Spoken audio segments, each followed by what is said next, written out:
আৰিমাৰী মনচুৰীয়া মাদ্ৰাছাত বৃক্ষৰোপণ কাৰ্যসূচী দৰং জিলাৰ 4 নং আৰিমাৰী মনচুৰীয়া হাফিজিয়াও খাৰেচিয়া মাদ্ৰাছাত এক বৃক্ষৰোপণ কাৰ্যসূচী গ্ৰহণ কৰে।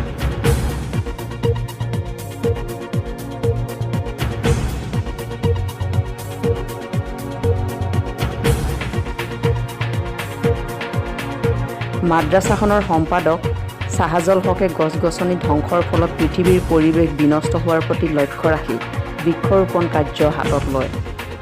আৰিমাৰী গাঁও পঞ্চায়তৰ সভাপতি ৰফিক আলীৰ উপস্থিতিত প্ৰায় 2 শতাধিক গছপুলি ৰুৱে মাদ্ৰাছাখনৰ ছাত্ৰ-ছাত্ৰীসকলে।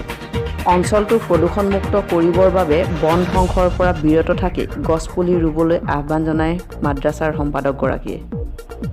দৰঙৰ bureau Nur Abu Jaher Siddique, Assam news any time.